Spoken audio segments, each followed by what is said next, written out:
Welcome to the PAULCAST. I'm sitting here with Pastor Bill Johnson. Yeah. And honored to have you back with us. This is your Thank you. second or third year? Third year. Yeah. And we have been big fans of you ever since we read your first, book that we read and started following your church. But I'd love to hear, because the last 3 years we've talked a little bit about your story, your church. I'd love to hear just the last 12 months. What has Pastor Bill Johnson been up to in the last 12 months since we last had you in Tulsa, Oklahoma? That's a scary question.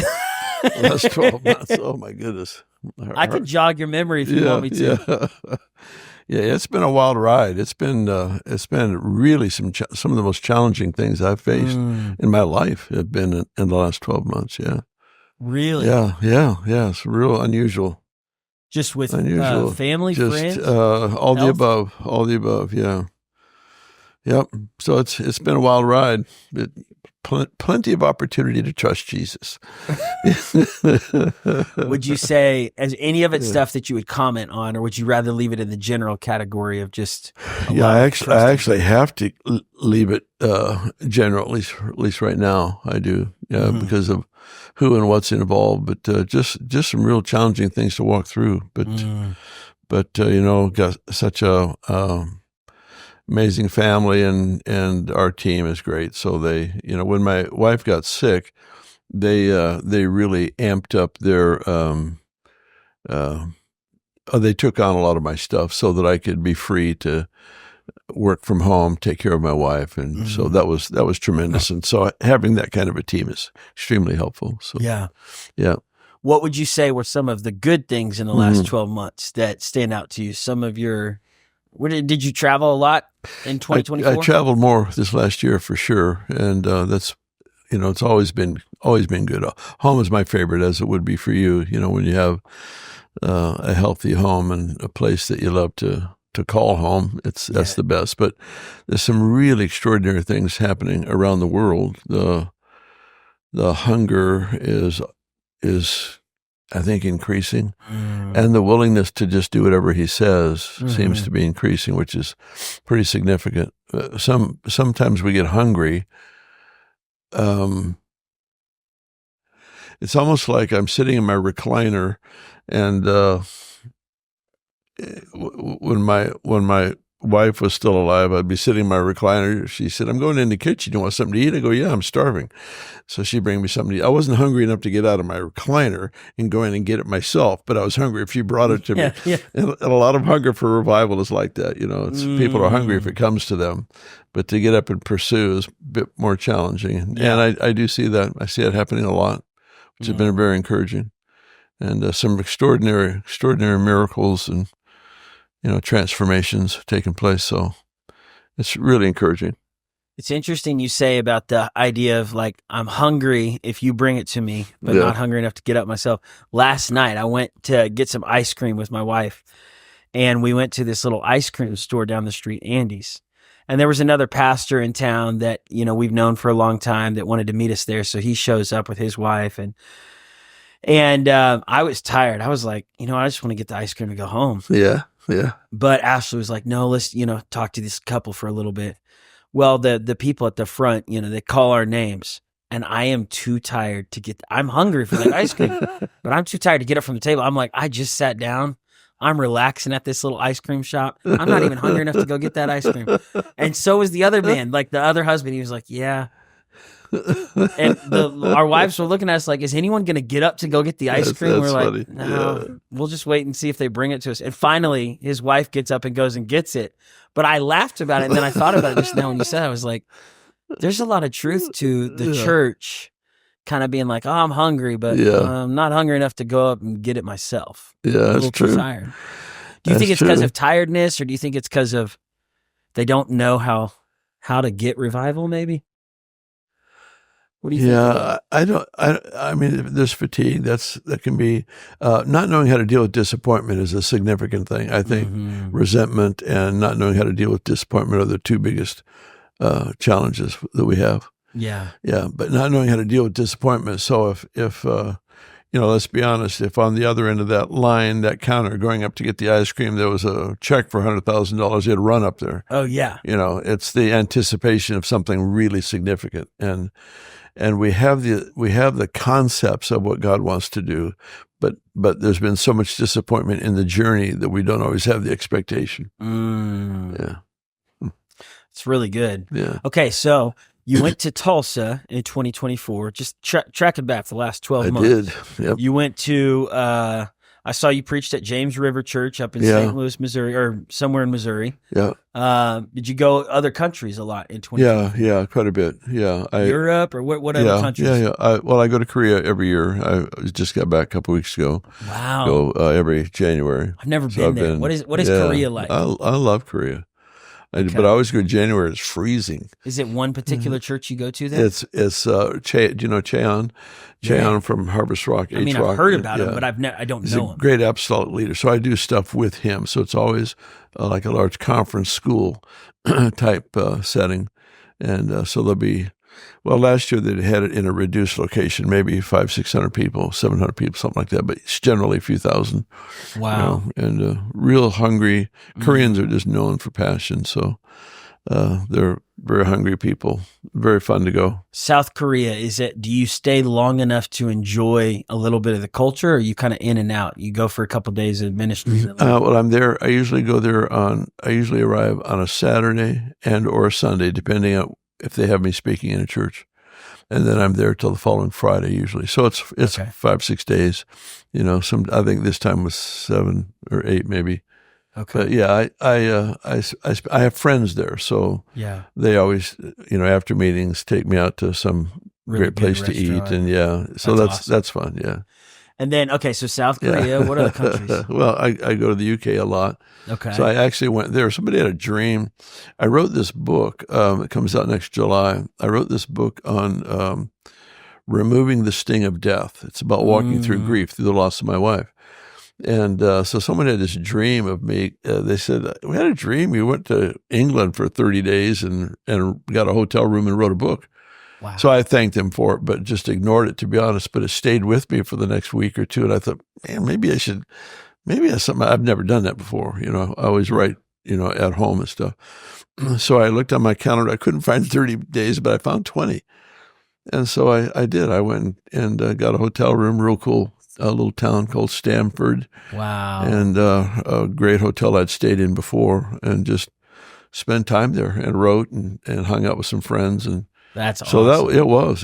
Was this in the countryside of the UK or in the city, like the London area? No, it's Stamford is a couple hours out of London. Okay. But it's just this old, quaint, but very classy town. Yeah. So I've never really driven around England. One time I've landed in London, and basically that's it. That's the extent of going. Yeah.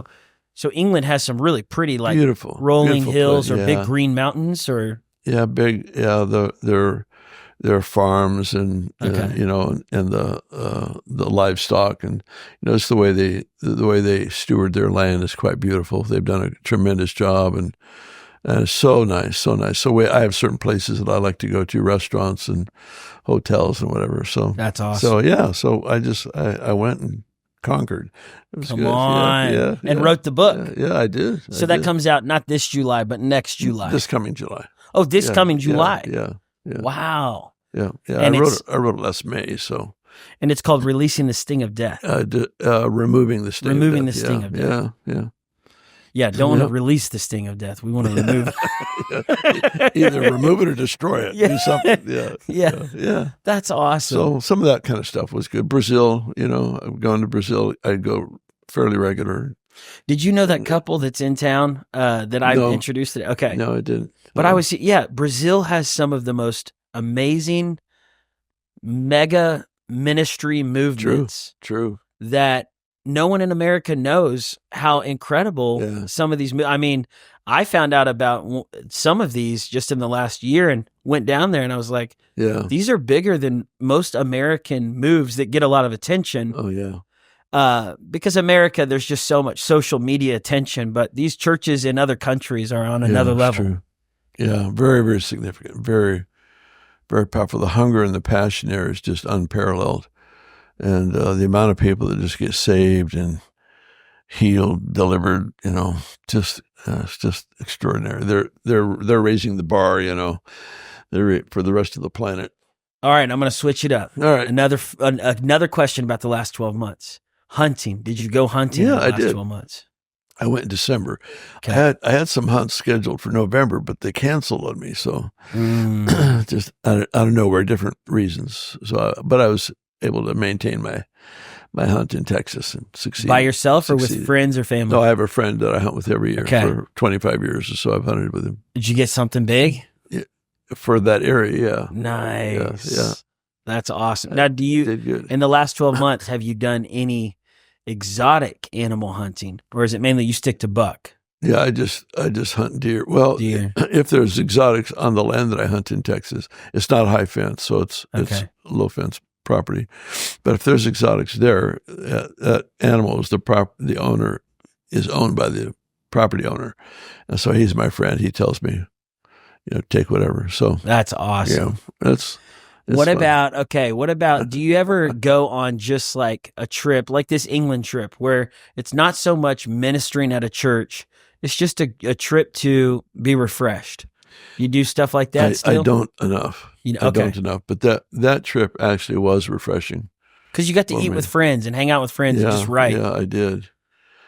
The writing went so well that I was able to take an evening, and go for dinner, go for a walk, it was very, very refreshing for me. That's awesome. Yeah.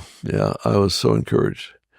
Well, when I was talking with John Bevere about just how he travels all the time and preaches, and I think sometimes most Christians that listen and read from you and from him and others don't realize that the weight that y'all carry and the burden you carry to help people, it needs refreshing. And I asked him, I said, how do you stay refreshed? And he was like, that is something that God has convicted me of on a regular basis to go. And, for him, he doesn't hunt, but he'll play pickleball.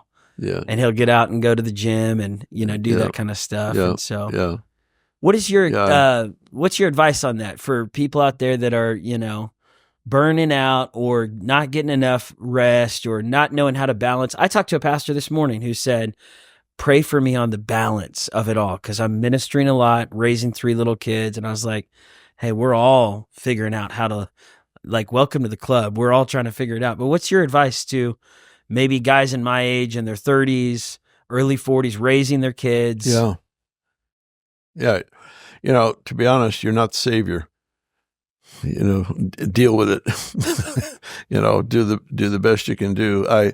One of the things that hit me early on was I was trying to balance, family, ministry, love for the local church, all these areas of life.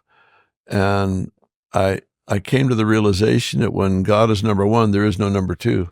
I was trying to put things in some sort of an order. And then I realized, if I am celebrating a birthday party for one of my kids, that's as godly as my missions outreach. If I'm preaching on Sunday morning or preaching to 10,000 in another country, they have equal importance. If I am taking my wife shopping to get her a purse, that's as godly as me buying the missionary a purse. And so just realizing that you can live life where everything is unto the Lord. Then what that means then is that every decision you make that is unto the Lord has a certain amount of strength that you receive back. When you give, to a single mom whose kids are hungry and you give to them, you do it out of compassion, but you're also encouraged. You did the right thing. Yeah. Well, we need to have that affirmation, that sense of affirmation when we make decisions that are just for us, because they're just as godly. Yes. It's just as important. When I take my wife to honor her with a gift or something, that was just as important as missions is a huge part of our life, always has been, always will be, where we put tons of money into missions. And I'm thankful for the privilege of doing that. But I should be thankful for the same privilege of taking care of a grandchild or, a birthday for my my late wife, or whatever it might be, just realizing that all those things are valued by the Lord. He said, when you've done it to the least of these, you've done it to me. So he takes stuff personal that we never thought was significant. Yeah. So if you have that way of thinking, then it helps you to make clearer decisions. Because you take a wheat farmer who has to, it's harvest time. He's got to work 18-hour days, for 2 weeks. Well, you can't do that as a lifestyle, but you can do it for 2 weeks. And there's sometimes in ministry where we have that kind of responsibility. I can't do this as a lifestyle, but I can do it. I can do it for this. I can do it for the next 5 days. I can the conference. I can dial it up and do it for the next 5 days. But I have to be smart enough, wise enough to make up for it when I don't carry that pressure. And what we tend to do is we overload ourselves with responsibility, to where we're trying to be the wheat farmer, 12 months a year. Can't do it. You can't survive that way. So just, it's a harsh way to put it, but I'm not the savior. I'm not. And the moment, as soon as I realize that I'm not, I'm valuable to him. I'm useful, but I'm not that significant. And if you can rest in that knowledge, that because we sometimes pressure ourselves into going beyond what we have to give. Our Lake Shasta north of us, I remember in the 70s, there was a drought for 4 years, and there's this metal scaffolding at the base of the dam that stuck up out of the water. Nobody ever thought it would be seen because it was so far below the surface of the water. But when you have more water going out than you have coming in, that's when you discover all kinds of ugly things. And anytime you and I have more water going out than we have coming in, we have to make sure that it's coming in. We have to make sure that we're in the right place. That we, as they say, wise men still travel. So we'll go and receive from other people in ministry. That's good. Get on the prayer line, let teams minister to you, take time to rest, have some sort of a hobby that helps to, recreation is recreation. It recreates stuff in us, makes us more creative in our ministry spheres when we take time. You've got to eat, you have to eat right. You are what you eat. And Lord, help me on all of that. Yeah, eating right, community, and exercise. I've got a trainer as well, and just to how often do they train you? It depends on my schedule when I'm in town. So if you're in town, they'll jump in 3 or 4 days a week anyway. That's awesome. And I have a gym at my house, a real good one. So that's awesome. Yeah. So anyway, that helps, and just eating right, community where you're connected to people, where you're not just the only one serving, but you're actually in relationship. Those things heal. Yeah.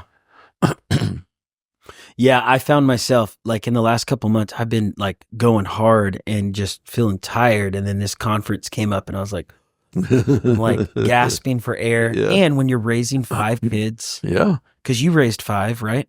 We had 3. 3. We had 3, but and we had foster kids, too, in the mix. So, and so I think, was interesting. Like Ash and I, we looked at each other 3 weeks ago and we're like, we need a break. Like we need to pull away because Christmas break was not a break. We had the kids nonstop. We stayed in Tulsa. We didn't get out of town, and it was fun, but it was exhausting because all of our children are very in a dependent stage of they're 3, 5, 6, 7, 8 years old, and so they're like pulling on you, wanting your time and attention and love, and then you're at church. So we're actually taking a break next week. We're getting out of town for a couple of days just to rest. Yep.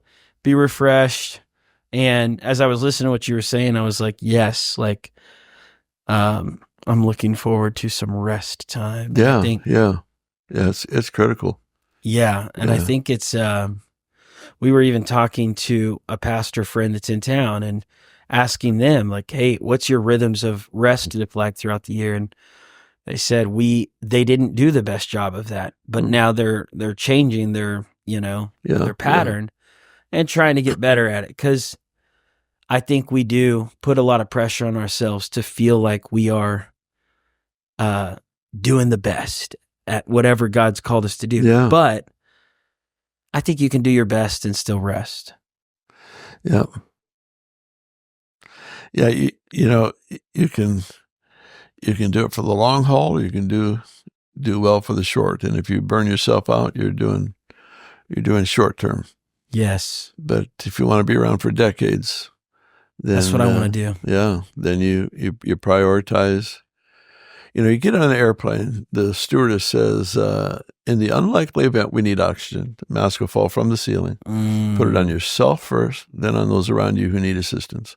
Yeah. And so as pastors, we've been putting oxygen masks on everybody around us while we're gasping for air. And we've got to learn the biblical priority. It's a biblical. Paul said to the elders at Ephesus, watch yourself and your teaching. Another place he said, watch yourself and the flock of God. So the biblical priorities, you've got to make sure that you're in a place of emotional, spiritual, mental health, physical health. And I have to. Last night I was praying for people at the altar after John Bevere got done preaching. Right. And whoever's listening to this podcast, Pastor Bill is here preaching at our conference. So reflecting on this week, I'm in the middle of praying for someone, and my assistant runs over to me and she's like tapping me on the shoulder while I'm praying for someone. I'm like, wait, like I'm in the middle of praying for this person. And they go, Pastor Paul, your son needs you right now. And as soon as I heard that, I was like, I need to stop this prayer. Yep. So I just said, excuse me, I need to go and check on my son. So my assistant is like, I'm sorry, I wouldn't have interrupted you, but he's crying. He says he needs you right now. It's very important.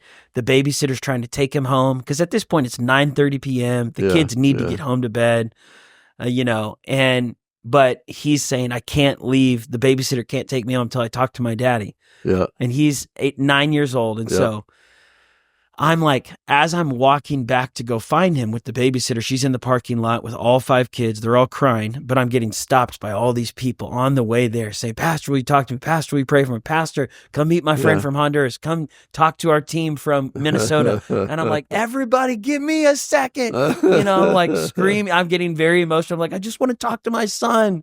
So I run out to the parking lot and he's out there. He's like crying and they're all crying. And they're like, why does Benny get to talk to daddy and not us? And I was like, everybody will get a turn. Just wait. I'm like, stop screaming. And so finally I pull Benny to the side. His name's Benaiah, but we call him Benny. And I go, Benny, what's going on? And he was like, I just needed to talk to you. And I was like, well, what is it? And he goes, Mac was being mean to me today. I go, wait, what? I go, that's the important thing that you need to tell me. I go, Benny, that could have waited till I got home. He's like, but I also wanted you to know that you said I could play Nintendo later on. And I go, so the important thing was that you needed to play Nintendo and that Mac was being mean to you. He was like, yeah, and I love you. I said, okay. I said, well, it was worth me coming out here to check on you. You made a good choice. And I hugged him, and then I sat with him and the 5 kids. They all wanted some time. And they were like, why did Benny get to talk to you over there? And I said, okay, we'll all talk. The babysitter's just sitting there, and I'm like, let me just hug on these kids before they leave. And then finally I went back inside, and most of the people that wanted me to pray for him had left, but there was a few that still waited.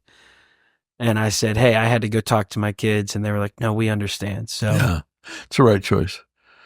Right choice. I hope so. Yeah. Yeah. I used to have, in fact, one of our students, I had a time with our students that I brought today, and one of them asked, we hear this story of you talking with an adult in some meeting, and your little kid comes up, pulls on your shirt and interrupts, and I tell them, they said, can you repeat this exactly? I said, I'll be talking with my friend, and my child will come up and pull on my shirt, and I don't tell him to wait. I tell the adult to wait. I said, hold on just a moment. And I turn and say, yes, son, what is it? He said, Dad, I just caught the biggest lizard. I said, oh, it's amazing. How big was it? And he shows me. I said, now, I was talking to a friend, so if what you have to say ever can wait, I still want to talk to you. But if you think it's urgent, you interrupt me anytime you want. I just want them to know that they're the priority. That's so good. And I don't have to look good to anyone else. That gives me better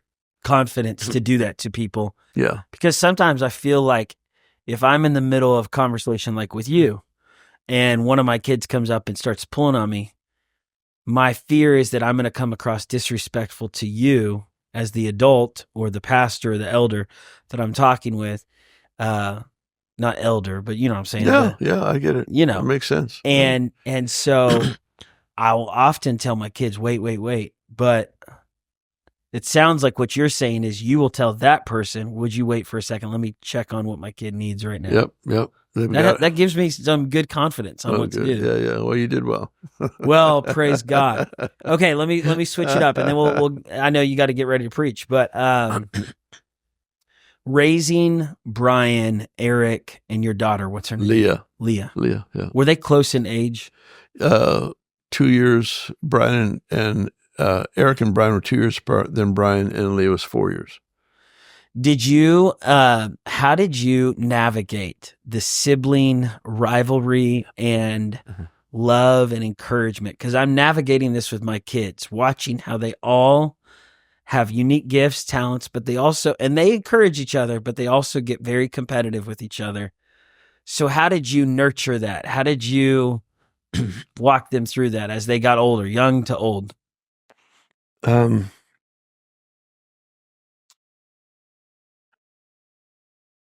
We developed this. We developed a culture early on in the church, in our home, where, for example, I could be in a room with 20 adults and have my kids in the room, and I could look at everybody in the room and I said, "What do you guys think God is saying to Paul?" And I would just say that, and one of my kids would maybe be the first one to speak. Says, "Well, I see he's like Paul in the Bible," and then he began to give this word. So what I'm trying to say is we actually taught them early to look for the gold in people and call out the gold. And so the kids actually, I don't want to say there was never any competition, but it was not a significant thing in our home. They all felt comfortable in their own gifts. They did. They really did. And they would, like the oldest was Eric. He had run into the house and said, "Dad, you should see what Brian just made." He was so proud in what I love that. What his brother had just accomplished. That was honestly predominantly that's what we had. Yeah. And I don't want to say it was the result of some great strategy on our part. It's just part of kingdom culture that we were learning to live, that we practiced in the home. And so they that's how they lived. And so there wasn't, if there was a rivalry or competition, it's the healthy, it's the healthy push for excellence. But really, they just didn't have that. Were the boys involved in sports? Oh, yeah. Oh, yeah. Very good. So they would play basketball or wrestle with each other, football? Yeah. So they were all involved in sports, especially Eric and Brian, and they were both exceptional athletes. That's awesome. So that was very fun to watch. I just left one of my son's basketball games. It just finished right before this podcast.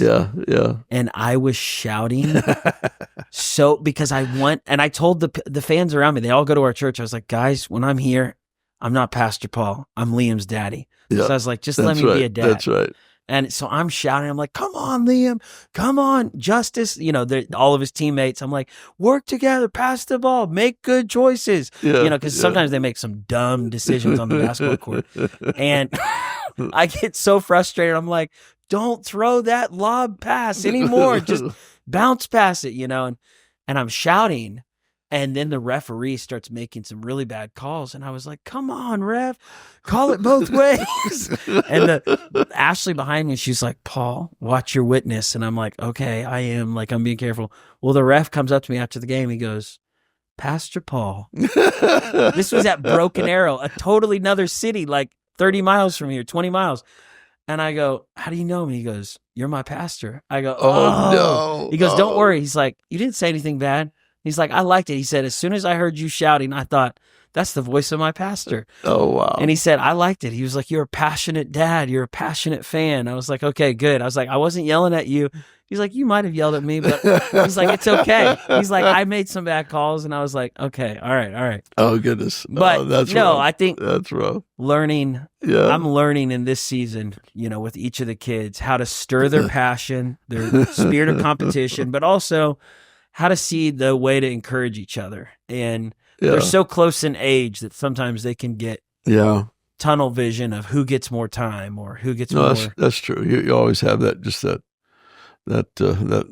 fight. I remember I would our kids did basketball and baseball and a little bit of wrestling, but in baseball, one of them would make a great play or something, and I'd stand up in the stands. I'd say, "Whose son is that?" I love Whose it. son is that? I love Yeah. Yeah. Okay, last few questions. All right. We're sitting here. It's 2025. It's a new year. Yeah. There's some exciting things. I know you don't always talk politics openly. Do you feel hopeful and expectant with President Trump as our new president? Inauguration just happened. Yeah. What's in your spirit when you look at America right now and you go, what's in Pastor Bill's mind and heart that you're willing to say on a podcast? Oh, well, it's significant. It shouldn't be significant to have a world leader stand up and say there's only two genders, but it's become significant in the last few years. And so now what was common sense 10 years ago is now a bold statement. Yeah. But we need it. And we need courage in so many places. Economically, we need courage just in moral decisions and values. And he is courageous enough to make hard decisions. And, like everybody, he's not going to get them all right, but he's basing so much on just basic values that our country was once known for. Yeah. So I'm very thankful and hopeful that the Lord is giving us a break, because we were going down this road of mutilization of school children with their parents having no say. In California right now, you can go to prison if you can be arrested if you interfere with your child's sex change. Well, this is insane. It's absolutely insane.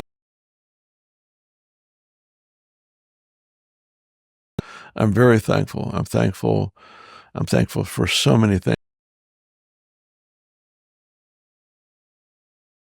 Yes. They're some of them are controversial, but so yeah, that's fine. But they weren't controversial 25 years ago. No, they weren't. It's because, would you say it's because our country became, obviously the word woke is out there, but it just became so, it like you said, it kind of left common sense. What has happened is, there's such a distortion in media, such a distortion in those who have a voice, that they have created a culture that thrives on the fear of man, a fear of offending people. I don't want to offend the transgender person that's struggling with their identity, and so there's this fear. Instead of a fear of God, there's a fear of man, fear of what people are going to say, fear of what they're going to write, fear of what's going to get reported, and instead of functioning out of moral responsibility and the absolutes that God created us with, of the extremist. And it's I can care for a person without valuing their opinion. Yes. I can even listen to them without valuing their opinion. I just am not going to cave to the pressure that certain movements create. It's insane. And thankfully we have an increasing number of leaders right now that will make hard, courageous decisions. Yes. So I'm very thankful. Well, I think it's interesting, seeing people like Elon Musk, Mark Zuckerberg, Jeff Bezos, it's amazing. Tim Cook, standing at this inauguration with a sense of like excitement and maybe a sense of connection with President Trump, which you wouldn't have sensed that 4 years ago. It was he's the monster, he's the worst. I mean, there was such an this person is not good for the country. But I do think, imperfect as he is, imperfect as all of us are. Exactly. God uses imperfect people who've made some poor, sinful choices to do some great things. And I think that's the part where it's like, maybe there is an awakening of like, God's going to use some characters like he used in the Bible to bring reformation in areas where a nation has lost its moral compass, and lost not just moral compass, but just lost its wisdom compass. What's the wisest thing to do for the nation? And so hearing what you just said, but even like listening to Joe Rogan, have you ever listened to him? I Yeah. mean, it's Yeah. not like a Christian podcast. No. But No, he's but I talking in like ways him. that are, it seems favorable towards Christianity. Yeah, there's a bunch of those guys that are really turning towards them because Yeah. there's some believers in their ranks that are giving a viable presentation of the gospel and the impact on society, and they're starting to take it serious. It's not just the cathedral downtown. Yes. It's the fact that there are people that are taking their relationship with Jesus outside the four walls of the church, and they're making a difference where it matters. And the evidence is becoming stronger. I hope so. I'm hoping and praying that he gives his heart to Christ. Yeah. And all of these guys do. Yeah.